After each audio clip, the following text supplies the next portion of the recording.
Gente, bom dia. Deixa aqui. Bom dia. Estão todos me vendo?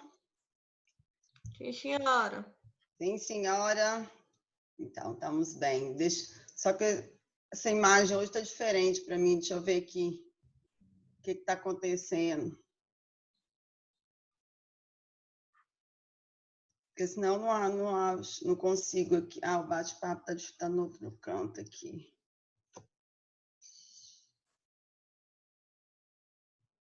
Sim, bom dia, Raul. Tudo bem com vocês? Como é que passaram de ontem?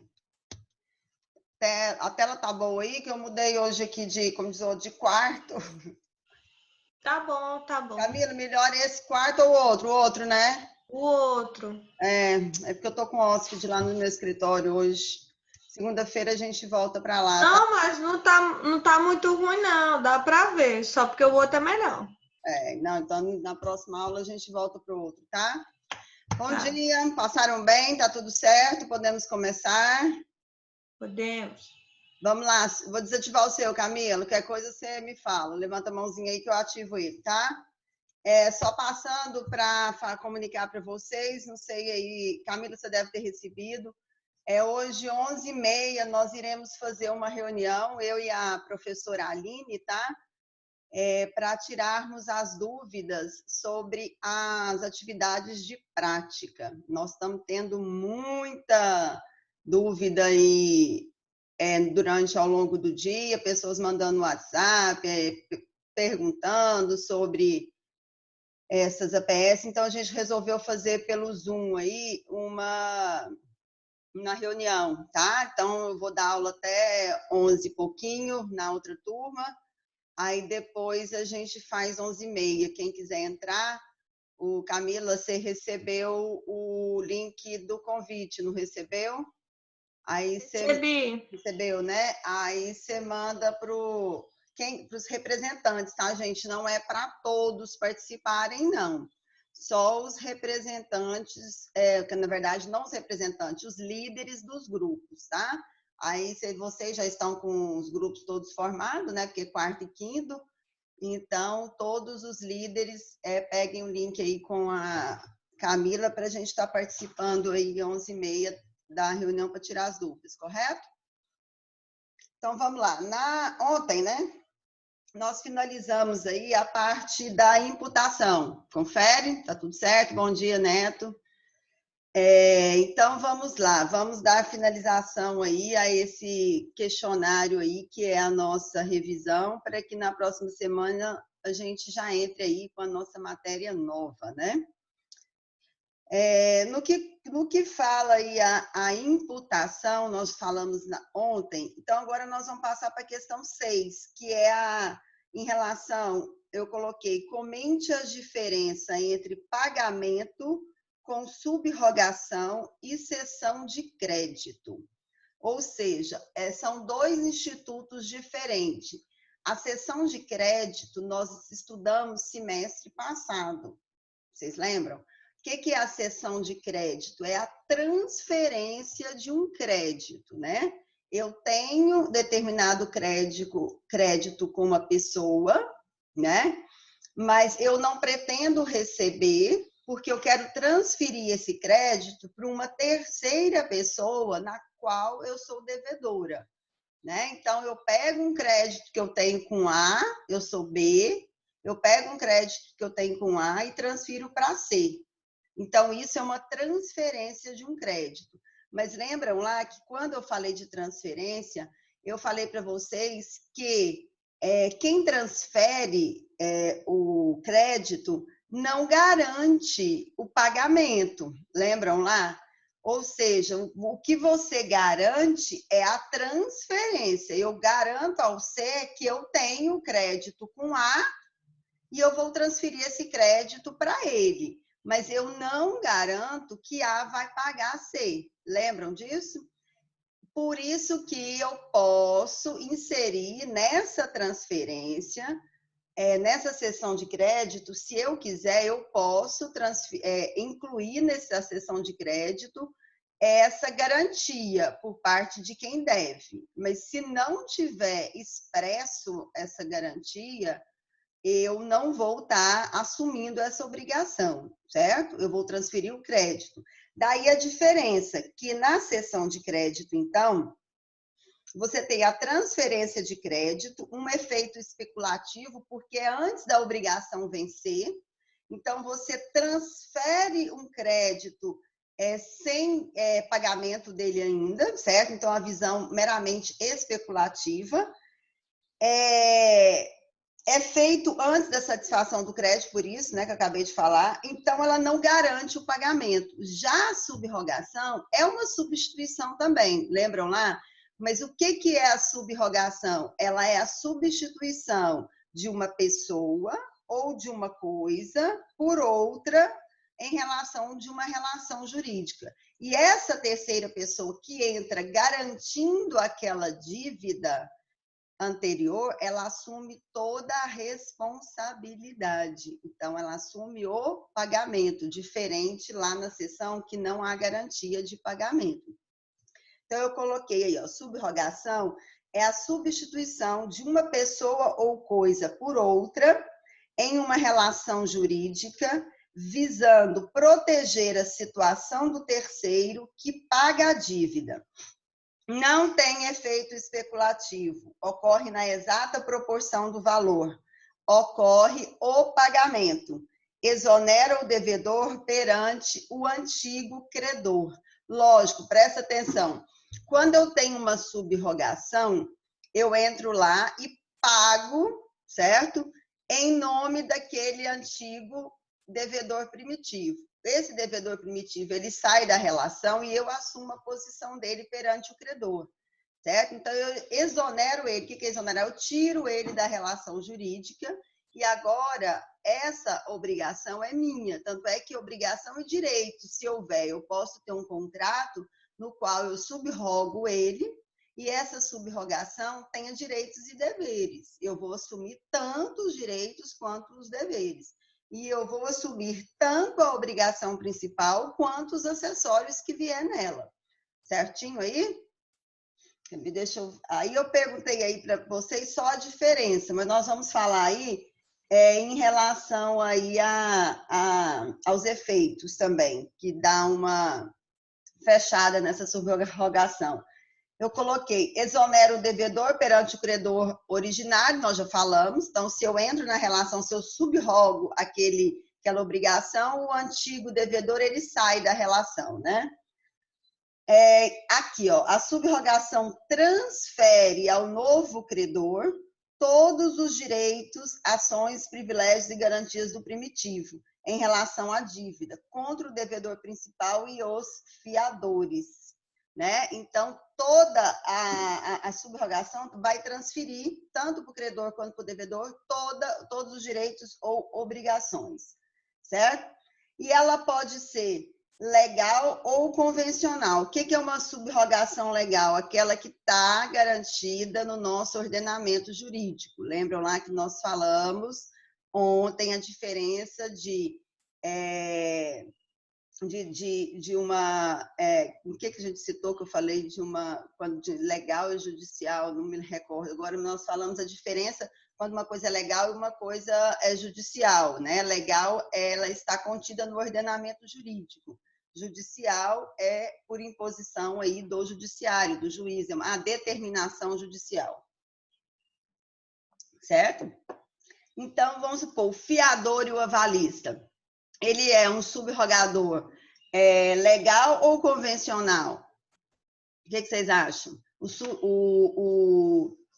O fiador ou avalista já está previsto na legislação, né? Ou seja, uma vez você fiadora, uma vez você avalista, se o devedor primitivo ou principal, originário, ele não paga, você vai pagar, né? Você vai assumir essa obrigação. Agora, se você assume essa obrigação perante o credor, nesse caso aí do avalista e da fiança, o devedor originário vai sair da relação perante o credor originário, mas depois você vai poder ingressar com o quê? Com uma ação regressiva contra ele, lembra? Então, aí a subrrogação legal é aquela que opera pelo direito, pelo ordenamento jurídico. Podemos citar exemplo aí, o aval ou a fiança, tá? E a convencional é aquela que é feita por liberalidade das partes, convencionado entre as partes, né? Então, aí pode, quando o contrato ele é convencionado pelas partes, ele fica mais amplo, ele fica mais flexível, porque se é um contrato, ambas as partes podem inserir, desde que com a concordância da outra parte, o que quiser no contrato, né? Então, aí no convencional, é quando, por exemplo, aí uma terceira pessoa empresta um dinheiro, um amigo empresta um dinheiro para o outro, para ele quitar aquela dívida, né? Então, uma coisa amigável, conversada, convencional, certo aí? Então, a subrrogação aí, a subrrogação nada mais é, então, do que essa transferência, essa substituição de uma pessoa ou de uma coisa, né, por outra em virtude de uma relação jurídica, certo aí? Porque às vezes a gente pode confundir a questão da subrrogação com a cessão. Ah, Leandro, mas não é a mesma coisa? Na cessão de crédito, um terceiro também entra, né? Na relação. Sim, o terceiro entra também para assumindo um crédito, mas não há a ocorrência, a garantia do pagamento, que na subrrogação o subrrogado entra e garante esse pagamento, certo? Alguma dúvida aí? Tá todo mundo certo aí? Deixa eu só desligar aqui. Não esqueçam de enviar para mim aí, tá? As presenças, por favor. Vamos lá. Sétima questão. Diferencie da ação de pagamento de novação, citando exemplos. Podemos, às vezes, confundir a dação com a novação. Por quê?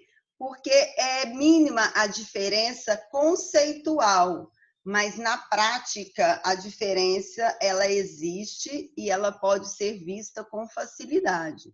Quando eu tenho aí a dação, eu tenho um acordo de vontades entre credor e devedor, por meio do qual o primeiro concorda em receber do segundo para exonerá-lo, olha aí a diferença, para exonerá-lo da dívida, prestação diversa da que é devida.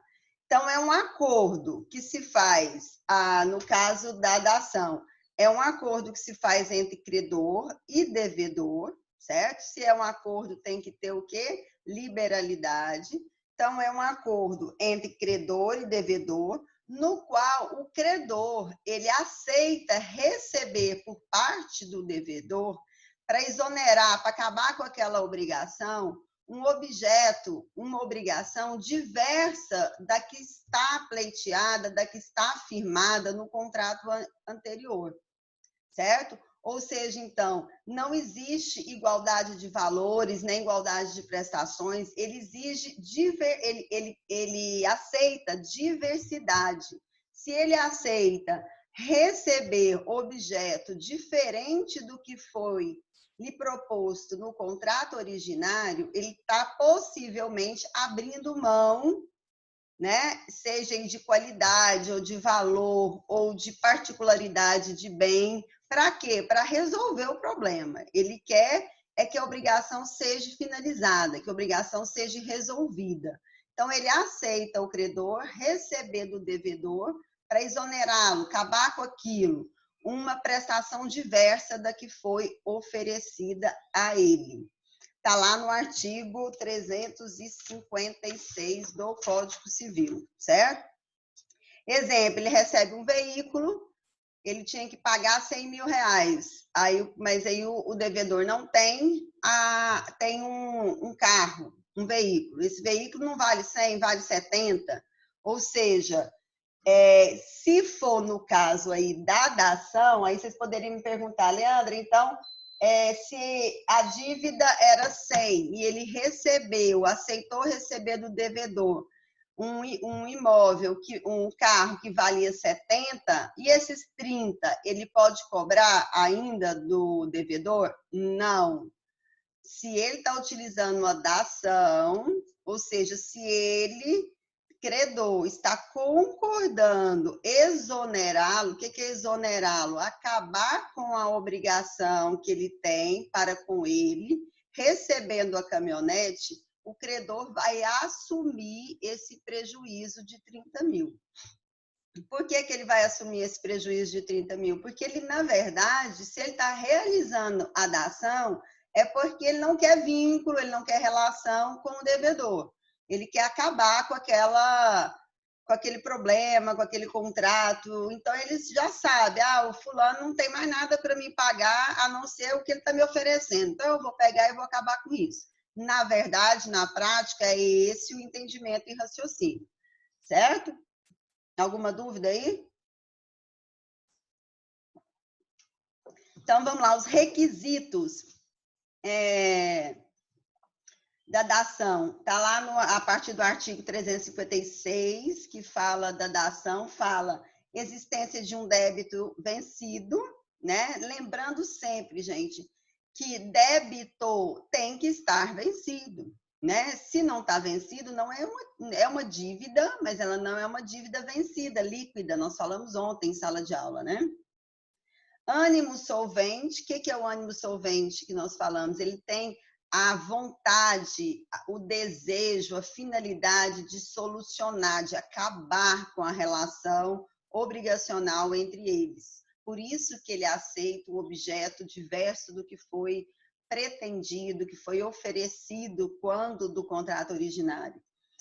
Diversidade do objeto em relação ao devido e consentimento do credor na substituição. Claro que tem que ter o consentimento do credor, é óbvio, porque se ele vai receber um objeto diverso do que foi oferecido para ele no contrato originário, ele tem que ter o seu consentimento, né? A sua autorização. Tanto é que ele vai exonerar o credor, o devedor da dívida. Então, para ele exonerar, liberar, dar como cumprido, ele tem com certeza aí que ter o consentimento dele. Certinho? Alguma dúvida? Aí eu perguntei entre ele e inovação, né? Foi entre ele e inovação. Deixa eu ver aqui se foi isso mesmo. Então, um exemplo aí, né? É uma dívida da ação, é uma dívida que é representada por dinheiro e depois é substituída por bens para se ter a quitação da obrigação. É um exemplo de dação. A novação, aí ela já é diferente. Olha aí, a novação, ela é a criação de uma nova obrigação para extinguir uma anterior. Lá na dação, você extingue a obrigação. A obrigação ela é extinta. Que obrigação? Aquela primeira obrigação originária que foi criada entre credor e devedor. Existia uma relação e essa relação ela foi extinta. Ela foi extinta por quê? Porque o devedor pagou na totalidade, conforme estava no contrato? Não. Ele pagou, mas fazendo uma dação. Ele entregou um objeto diverso do que ele tinha prometido. Mas acabou a relação, certo? Não existe uma obrigação mais. A obrigação foi finalizada. Por isso que precisa do consentimento do credor. Aqui na nova ação, como a gente até pode visualizar um pouquinho aí, novação, uma novidade, né? A nova ação, ela cria uma outra obrigação, com o intuito de quê? De extinguir a anterior. Mas para que criar uma obrigação, Lenda, para extinguir a anterior? Porque a anterior chegou a um ponto que ambas as partes que criaram ela sabem que ela não tem como ser cumprida. E, às vezes, essa nova obrigação, ela é criada para extinguir a primeira por pessoas que têm interesse pessoal na primeira relação. Eu vou dar um exemplo. O pai que paga, acho que foi até esse exemplo que eu dei em sala de aula, o pai que paga uma dívida para um filho. Pai tem obrigação de pagar dívida para filho? Não. Filho maior, capaz? Não, não tem, né? A partir do momento que nós somos maiores e capazes, toda e qualquer obrigação que a gente assumir, a responsabilidade é nossa, né? Pai e mãe não têm obrigação de pagar conta nossa. Mas meu pai, sabendo que eu devo um agiota e que esse agiota está me ameaçando, né? E que eu corro um risco de vida aí, ou de acontecer qualquer problema mais sério, meu pai vai lá no agiota, certo? O que que meu pai faz? Dá um cheque dele para o agiota para daqui 30 dias e toma e fala, ó, eu vou fazer um acordo com você, a Leandra não tem condição de te pagar e tudo, eu que vou assumir essa obrigação, mas eu só tenho como te pagar daqui 30 dias. Exemplo, gente. Aí o credor aceita, devolve o cheque meu para o meu pai dá o dele para o credor para daqui 30 dias. Essa substituição aí é a criação de uma nova obrigação. Por quê? Primeiro porque eu saí. Então, eu que era devedora da relação originária, saí, estou fora. Entra-se um novo devedor. E ele ainda pede um prazo para se quitar essa obrigação, certo? E mesmo que ele não tivesse pedido um prazo, a relação de credor e devedor ficou diferente da relação originária, certo? Então, ele vai criar uma nova obrigação. E aí, se ele cria uma nova obrigação, ele está assumindo a responsabilidade também pelo cumprimento dessa nova obrigação aí, certo? Então, essa é a diferença aí da novação para a dação, da ação para a novação, que está no artigo 360, salvo me engano. Então, na dação, não tem nova obrigação. A obrigação é a mesma e o credor aceita receber prestação diversa da que é oferecida a ele lá no início e põe fim à obrigação. Na novação, não se põe fim na obrigação ainda, né? Porque vai criar uma obrigação nova para extinguir a anterior. Pai que paga dívida de filho. Certo? Aí alguma dúvida aí? Não? Tudo tranquilo? Podemos continuar?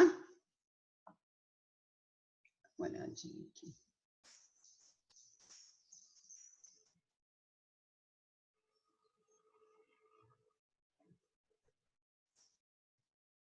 Ok.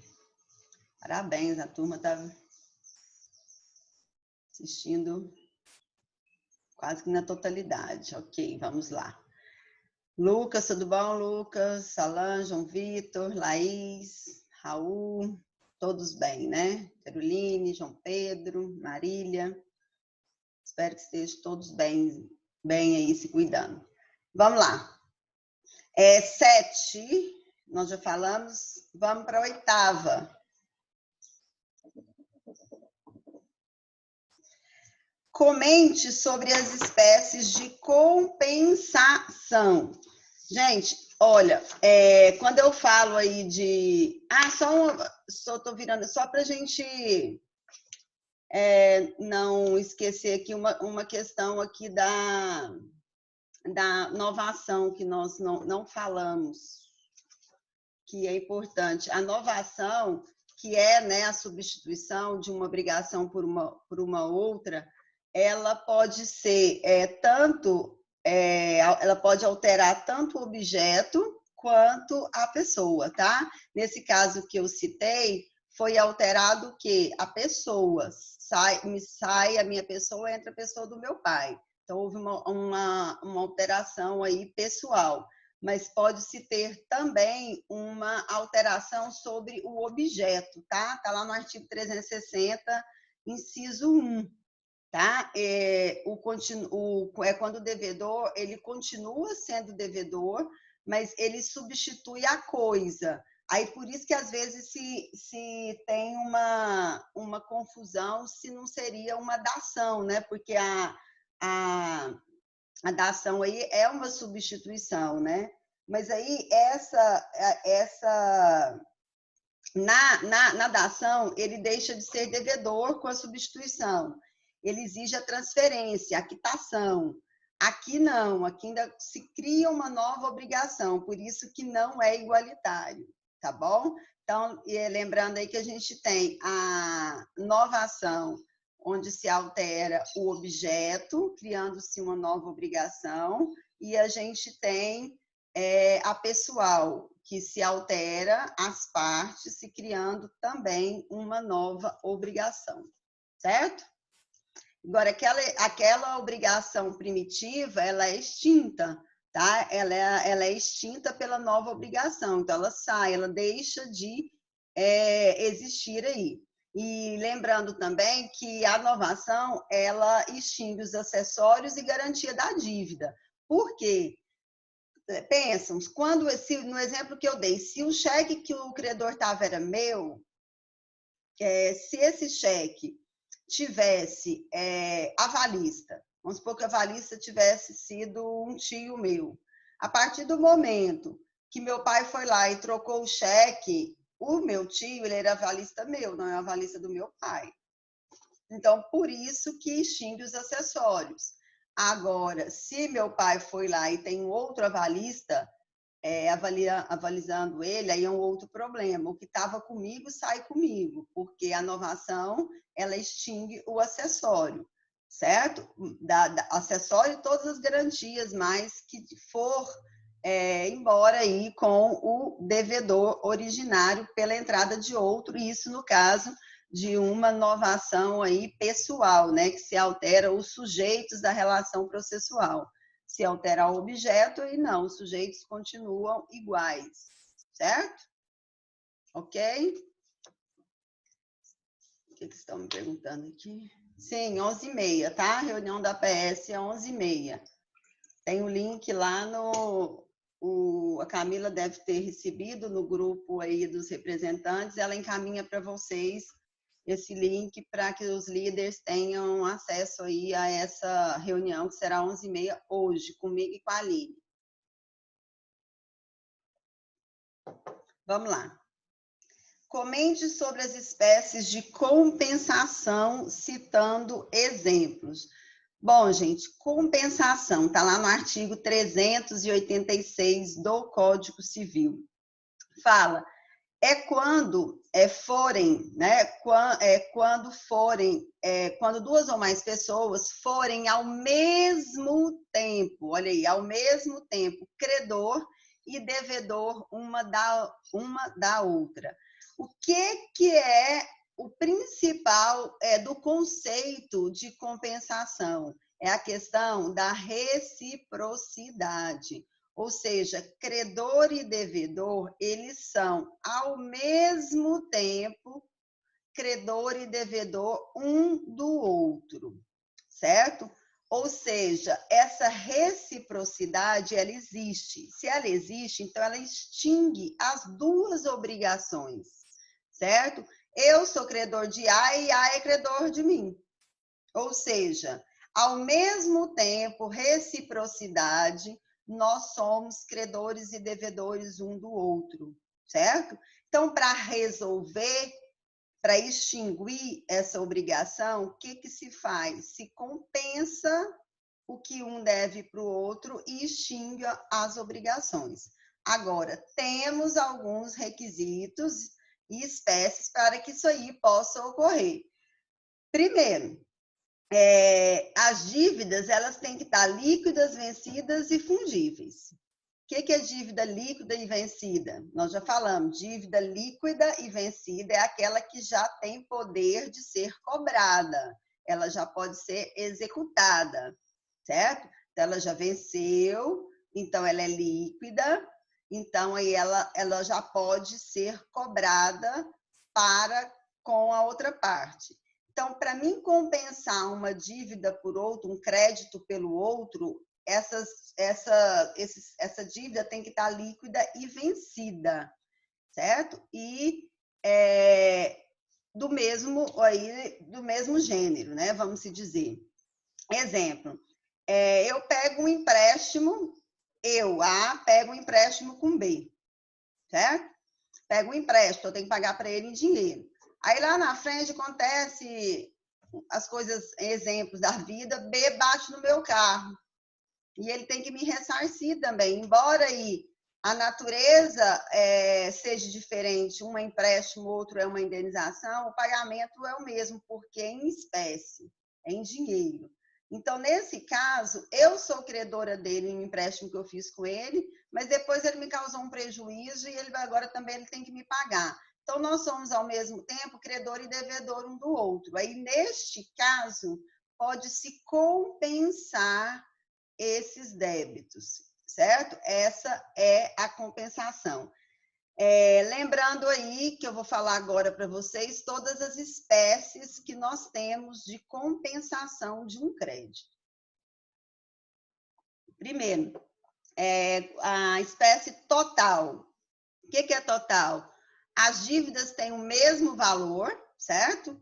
Eu devo 100 mil para B e B deve 100 mil para mim, oriundo de uma outra atividade que tenha objetivado esses valores, mas, enfim, os valores são iguais. Então, nós podemos compensar na totalidade esses créditos, certo? Depois, a parcial são valores diversos. Se os valores aí são diversos, ou seja, são parciais, não tem como se fazer a compensação total. Então, eu devo 100 para B, né? Só que B deve para mim só 20. Eu posso compensar só aí nesse valor parcial. E a obrigação não é extinta. Aí eu vou ficar ainda devendo B, certo? Então, eu vou compensar só até aonde as nossas obrigações recíprocas, aí um com o outro, se coincidem. Mas não acaba, não extingue a obrigação, certo? Ok? A legal, lembrando aí o que é legal, o que é uma compensação legal, é aquela que é determinada pelo ordenamento jurídico, né? Essa sim que fala que ela tem que ser líquida, vencida, certo? E exigível, né? Exigível significa aí que ela pode ser cobrada, né? Então, quando você tem uma dívida legal, né? Ela tem que ter reciprocidade, liquidez e exigibilidade, certo? Convencional é uma compensação convencional. Convencional é acordo, é contrato. Na legal, acabei de falar para vocês, na compensação legal, todas as dívidas têm que ser líquidas entre um e o outro, entre credor e devedor, devedor e credor. Todas as dívidas têm que ser líquidas, vencidas e exigíveis. Para você fazer uma compensação legal, que é o normal, né? Quando eu falo legal, é que é prevista na legislação. Então, tem que ser líquida, vencida, exigida, todas essas dívidas entre um e o outro. Se é convencional, é acordo. Se é acordo, você já tira da esfera da legalidade aí alguns tipos de obrigações. Por quê? Porque nós não temos direitos disponíveis. Lembram que nós falamos muito de direitos disponíveis em sala de aula? O que é direito disponível? É um direito que pertence a uma parte que ela pode dispor da maneira que ela queira. A vida não é um direito disponível, certo? O meu dinheiro, as questões patrimoniais, sim. Né? Desde que eu atenda os requisitos da legislação pertinente, ok. Eu tenho uma casa, eu quero doar ela para uma outra pessoa, sem problema nenhum. Se a legislação me permite, se eu pago os impostos, vou lá e dou. É um direito disponível meu, a questão patrimonial, né? Direito à vida, não, né? Então, quando você convenciona, você está transacionando, você está acordando. Então, você pode até fazer nesse contrato uma compensação com dívidas vencidas e não vencidas. Ou seja, Leandro, eu estou te devendo 100 mil reais, mas você está me devendo 120, só que a sua vai vencer só daqui 15 dias. Vamos acabar com isso logo, vamos ficar, vamos compensar uma dívida pela outra, e eu te volto aqui o restante, e a gente acaba com isso agora, mesmo que você tenha que pagar só daqui um mês, ok. Se está sendo um acordo, se está sendo uma liberalidade, uma vontade de ambas as partes, a legislação não vai impedir, proibir que essa compensação seja feita, certo? Então, aí você pode fazer da maneira que você quiser, se for uma compensação aí convencional, com título sem estar vencido, com título que não seja do mesmo débito, da mesma natureza. Aí você faz da maneira que você quiser, uma liberalidade sua. Certo aí? E por último, a espécie judicial. A judicial é aquela que, para ela ser judicial, o que tem que ter tido? Processo, né? Não confunda legal com judicial. Legal está previsto no ordenamento jurídico, né? É o padrão.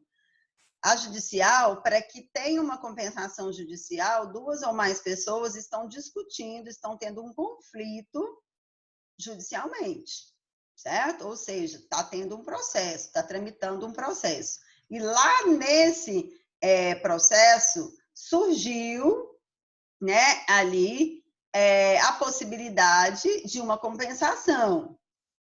Aí, quem que vai determinar se é possível ou não essa compensação vai ser o juiz, certo? Então, um exemplo, e ele faz isso para que um juiz faz e utiliza-se da compensação? Por uma questão mesmo de praticidade, economia processual, para que o processo se agilize, finalize mais rápido. Então, às vezes isso acontece muito na questão aí da convenção, da reconvenção, né, em processo, vocês vão estudar mais na frente. Então, quando o juiz determina, ele vê que durante um processo, a parte A tem que pagar tanto para B, mas B também vai ter que pagar tanto para A. Isso acontece muito quando a gente tem obrigações simultâneas, obrigações originadas aí, que a gente fala, não obrigações simultâneas, quando as duas partes possuem obrigações em relação a um dano, né? Ou seja, alguém bateu no meu carro, mas porque eu também provoquei, eu também não tive a devida prudência que eu devia ter. Então, há aí uma divisão, né, das obrigações, das responsabilidades, né? É uma responsabilidade aí que a gente diz aí solidária, né? Então, nesse caso, o juiz pode sim estar determinando essa compensação. Porque para que esperar um receber, depois o outro ingressar com uma ação para pleitear o recebimento do outro? Aí se faz essa compensação, certo? E por último aí, sobre compensação, lembrando que as obrigações de natureza alimentar, né, que nós falamos, tributárias e não vencidas, a não ser no caso da espécie da compensação convencional.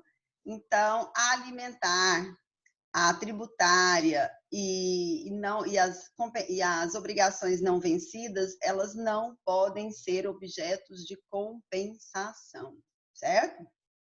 Então, isso tem muito a ver, né, com o exemplo que eu citei na sala de aula, a não ser por liberalidade, por convencionabilidade. Ou seja, eu devo IPTU, né? Mas a árvore caiu aqui no meu telhado da prefeitura e quebrou minhas telhas. Então, eu tive um prejuízo. Eu tive um prejuízo, vou ingressar com uma ação para a prefeitura me ressarcir. Então, como eu vou entrar com a ação e aí eu posso até já ter tido sentença e ganhei, pode ter sido deferida a mim, Então, eu tenho um crédito com a prefeitura, mas eu também tenho um débito, então eu vou pagar. Não, certo? As dívidas de natureza tributárias não podem ser compensadas, a não ser quando acordadas. Lembram lá quando eu falei para vocês da questão do imposto de renda, né? Se você ficar devendo algum tributo federal, quando você vai declarar seu imposto de renda, se você tiver algum crédito para receber da Receita, você pode ter certeza que ela vai fazer essa compensação, mas aí ela te manda um documento, uma carta, um aviso, falando dessa compensação e dizendo que se você não concorda, se você tem alguma dúvida, procurar, no caso, a Secretaria da Receita Federal para manifestar a sua, entre aspas, não aceitação. Mas aí o que ela está fazendo é uma compensação. Certo aí, gente? Alguma dúvida? Não? Tá tudo bem? Podemos passar?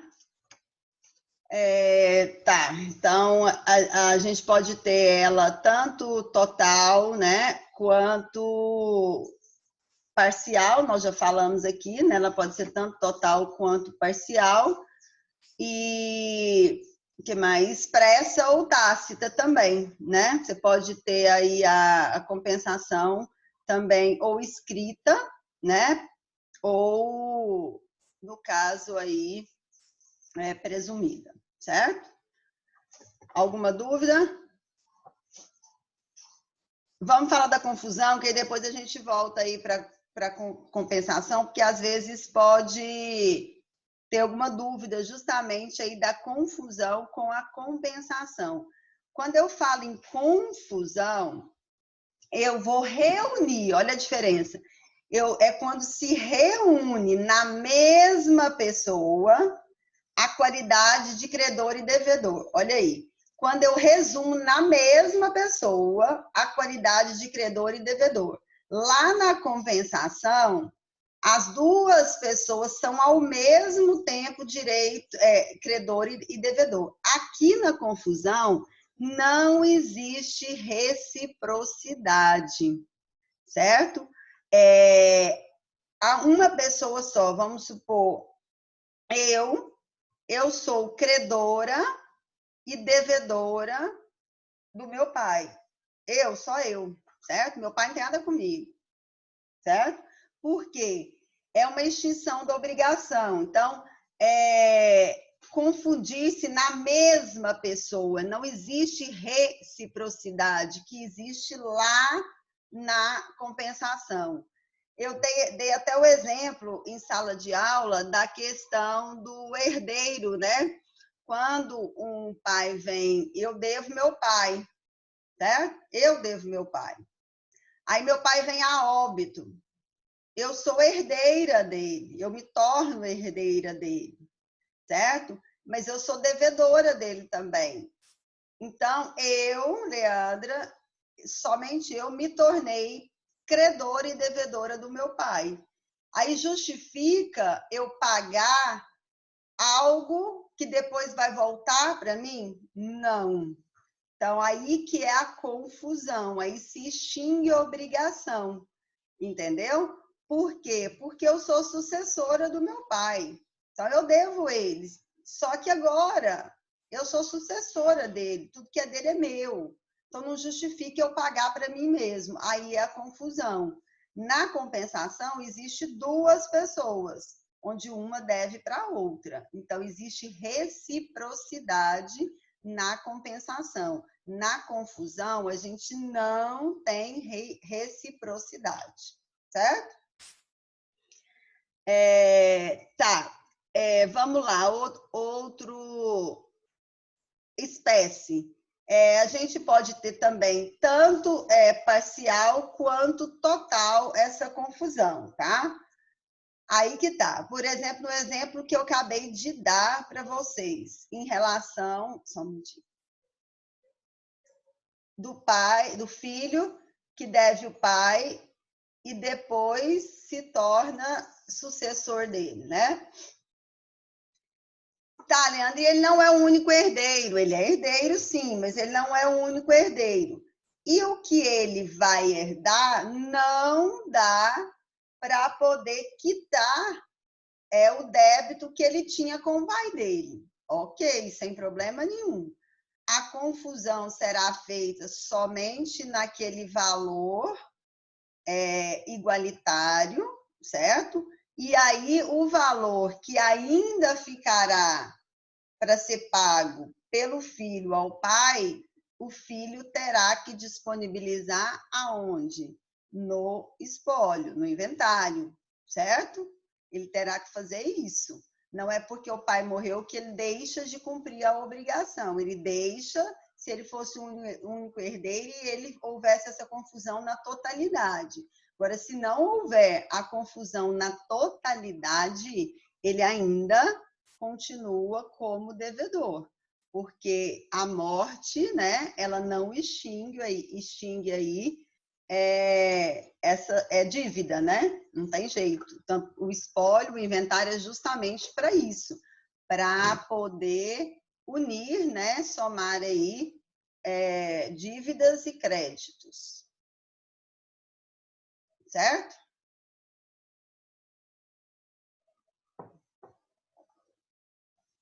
Raul está me perguntando, e na confusão? Se tiver a mãe como herdeira também, tem que pagar a ela a dívida que tinha com o pai? Bom, o que acontece? Quando se tem a meieira, que é a mulher, mesmo tendo meieira, se faz o inventário de quem veio a óbito, né? A meieira, sim, ela é herdeira, mas se tem que fazer o inventário de quem veio a óbito. Ela é herdeira, mas também, no exemplo que o Raul deu, ele colocou como se eu fosse filha e tivesse sucessora, a meieira também sucessora. E pode ser que tenha outras pessoas também como sucessora.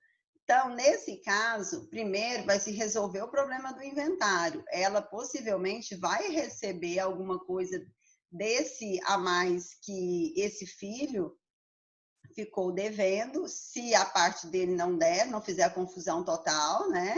Então, esse outro restante, o filho vai estar depositando em juízo, para que depois seja dividido igualitário para todos os sucessores, certo? Agora, se for só ela como a herdeira junto com o filho, sim, aí vai para ela, né? Com certeza, certo? Resolvido aí? Respondido, Raul?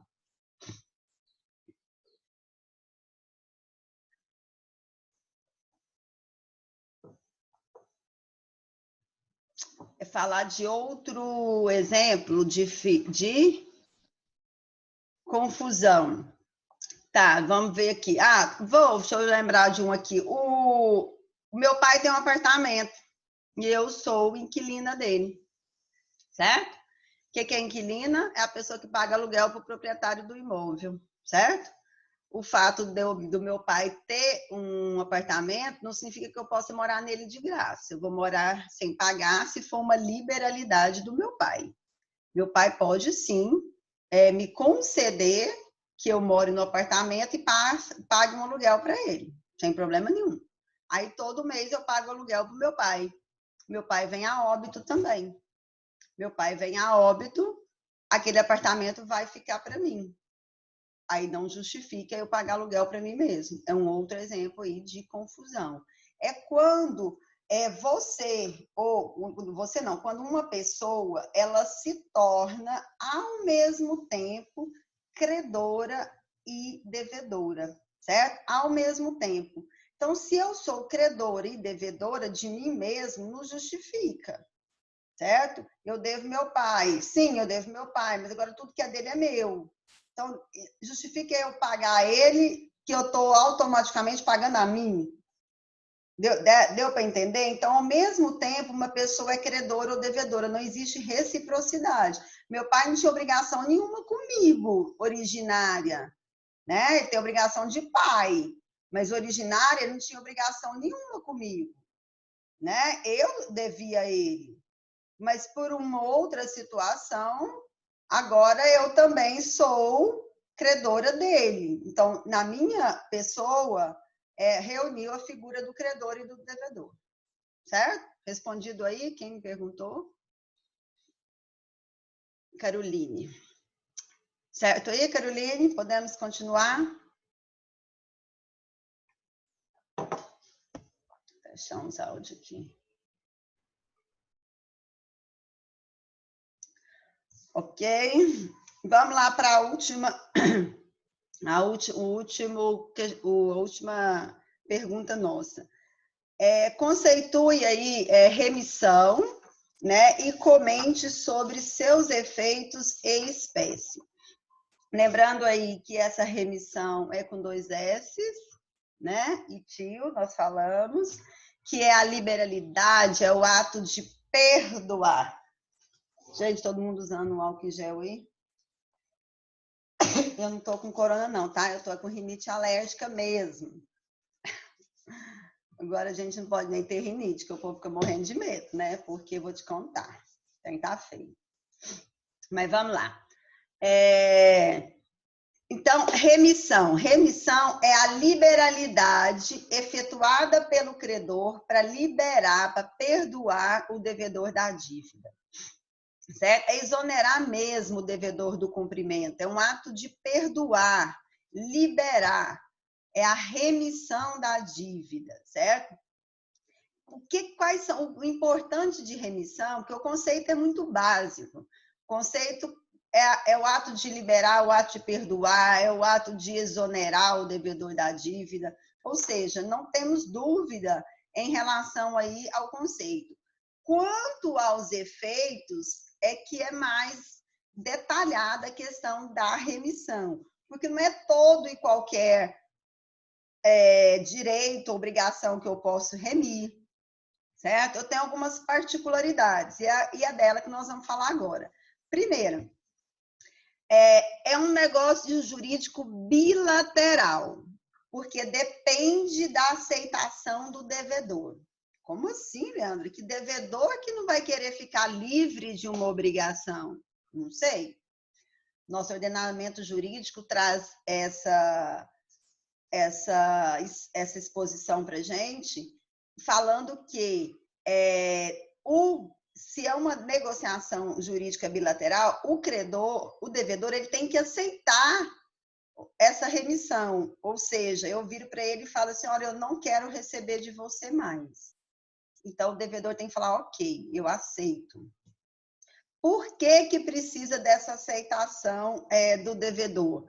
Porque, da mesma forma que o credor tem o direito de receber, o credor também tem o direito de pagar. Ocorre muito no dia a dia, gente que é operador do direito aí, advogado, a gente vê muito, às vezes, acontecendo isso, e é o barato que sai caro, às vezes, para muitas pessoas. Então, por isso que o legislador já pensou, às vezes, um pai, um parente, uma mãe, um filho, seja lá quem for, faz um ato desse de remissão em prol do outro, fica livre ali aquela primeira relação. Mas aquela relação fica tão cara no futuro, como se fosse assim, vou dar um exemplo para vocês, uma dívida afetiva que aquela pessoa que teve aquela dívida sua exonerada vai ficar com o credor pro resto da vida, que não compensa. Eu já tive vários problemas desses no escritório. Às vezes a pessoa chega lá e fala assim, doutora, fulano, meu irmão, há não sei quantos anos atrás, pagou minha dívida, ou a dívida que eu tinha com não sei quem, mas agora tá difícil, porque ele tá jogando isso na minha cara, ele tá me ameaçando, ele tá me humilhando, ele me xinga, ele não sei o quê, e eu quero entrar com ação de indenização contra ele. E chega até às vias de fato, algumas pessoas, chegando até a questão criminal mesmo. Então, por isso é que o legislador pensou nessa aceitação do devedor em ficar livre do seu débito. Então, tem que ter aceitação dele, certo? Leandro, tá, mas se ele recusar, então?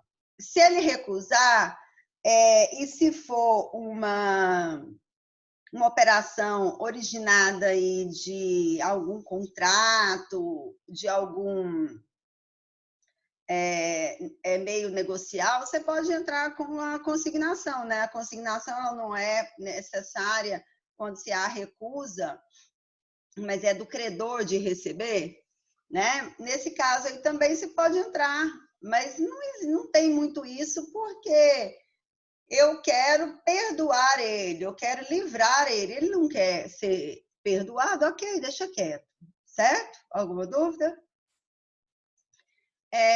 Equivale a um pagamento. Sim, se o devedor aceitou, tem a concordância, equivale a um pagamento. A obrigação está extinta, não tem que se falar nessa obrigação mais. Se houve o ato de liberalidade, de perdão por parte do credor, acabou-se a obrigação, certo? Só poderá haver perdão de dívidas patrimoniais de caráter privado. Sim, certo? O perdão, ele só pode ser dado de direitos disponíveis. Lembram lá da diferença, né? Dos direitos disponíveis com os direitos indisponíveis. Por isso que quando a pessoa ela mata a outra, não cabe a família da vítima, da pessoa que morreu, falar, eu não quero que você seja processado, não. Não precisa chegar no Ministério Público e falar, não precisa não, eu sei que era briga, que os dois eram amigos, foi briga, não existe isso. Porque aí nós estamos falando de direitos indisponíveis. Então, nesse caso, não tem como haver essa liberalidade. Nós temos o perdão judicial, mas aí é uma outra situação, certo? Alguma dúvida aí, gente? Não? Outro efeito aí que é muito importante. A extinção da dívida principal, ele elimina a acessória, lógico. Se você está dando perdão para a dívida principal, o acessório não segue o principal, então vai junto. Então, se eu estou perdoando a minha irmã de me pagar 100 mil reais, é 100 mil reais mais os juros. Se eu estou perdoando ela, devolvendo o cheque para ela de 100 mil reais e atrás do cheque tem o aval da mãe dela, da minha prima, e tem o aval da mãe dela, que é minha tia, a minha tia também não tem mais nada a ver comigo, uma vez que ela é avalista. Se ela é avalista, ela iria garantir a dívida junto com a filha. Mas se eu liberei, através da remissão, o pagamento da minha prima comigo, eu também liberei a minha tia, certo? Terceiros não podem ser prejudicados. Aqui que está. Que significa isso? A remissão que o credor faz perante o devedor não pode ter a finalidade de prejudicar terceiros de boa-fé. Vocês sabem, nós já falamos muito em sala de aula sobre a preocupação sempre do legislador em proteger terceiros de boa-fé, que são pessoas que entram na relação sem saber, às vezes, ou por ignorância, ou às vezes também por desconhecimento, ignorância, desconhecimento total, mas às vezes por uma questão de fraude, né, de defeito do negócio jurídico, acaba que a pessoa entra na relação sem saber a realidade do negócio jurídico. Então, o Código Civil, ele protege os terceiros de boa-fé. Então, nesse caso aqui, da mesma forma, certo? Se houve a remissão do credor para com o devedor, mas com a finalidade de prejudicar terceiros de boa-fé, com certeza essa compensação será anulada. Agora, como é que vai ser feito isso? Esse terceiro de boa-fé, ele vai ter que ingressar com uma ação, né, apresentando, mostrando o que ocorreu, a remissão que foi feita, e que essa remissão, de uma maneira direta, atingiu ele, que não participou da relação da remissão, né? Então, vou te dar um exemplo bem assim pitoresco. eu, né, tenho uma casa, eu empresto um dinheiro para uma pessoa e essa pessoa, eu empresto dinheiro, tá? E essa pessoa aí eu tenho que pagar ela, né? Aí ela simula que houve o perdão dela para comigo para prejudicar uma irmã minha ou um primo meu, certo? Aí, nesse caso, essa remissão será anulada, só que através dos meios judiciais. Porque quando você tem, né, que você queira anular algum ato, tem que ser através aí dos meios judiciais. Certo aí, gente? Alguma dúvida? Não? Bom, com isso, a gente encerra o nosso conteúdo que foi dado para a N1, né? Que foi desde lá do pagamento, no artigo 304, até aqui a remissão. Essa é a nossa matéria. Como a gente não sabe ainda em relação à prova, então a gente não sabe ainda o que vai ser cobrado, porque a gente não sabe quando vai ser a prova. Então, a gente vai continuar com a nossa matéria normal, na próxima aula, matéria nova. Quem já quiser dando uma olhada aí, na terça-feira eu vou colocar lá no Google Class, tá? O material já que fala sobre o inadimplemento, que a gente vai trabalhar na quinta e na sexta. Então, vocês já imprimem, levam para a frente do computador aí de vocês, dê uma lida, nós vamos falar de mora, é um assunto bastante interessante, porque inadimplementos gera onerosidade, né?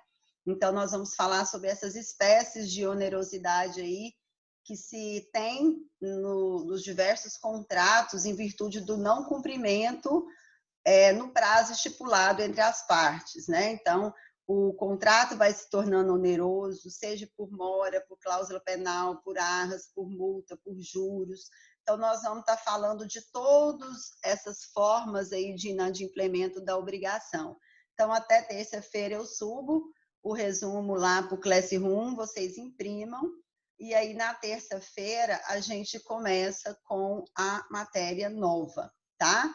E eu não subi ainda a resposta desse questionário, não, tá? Eu vou subir tudo na terça-feira, eu subo todos para a plataforma lá do Classroom.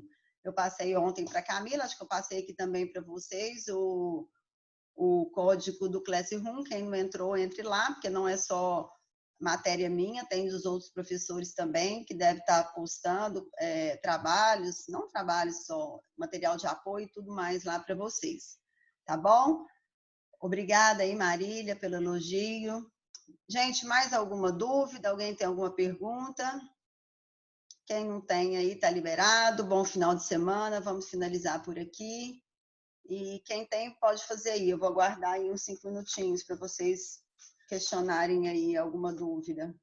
Não sobre a PS, tá? Sobre a PS, nós vamos nos encontrar aí às 11h30, né? Porque já tem duas que não falei a PS. Não, a PS é 11h30. Eu vou falar de APS só 11h30. Porque a gente já tira todas as dúvidas de todo mundo. Certo? Mais alguma dúvida, gente? Não aí? Tudo certo? Então tá. Então a gente se vê aí. Quem for participar da reunião de APS aí 11h30. Acho que foi esse mesmo horário que a Aline marcou. E para quem não for participar, bom final de semana, se cuidem, fiquem em casa, né? Aproveitem aí para ler bons livros, bons artigos, tá bom? Deixa eu ver aqui. Se o Vinícius vai fazer alguma pergunta, ele está digitando. Ok, Vinícius, tudo tranquilo?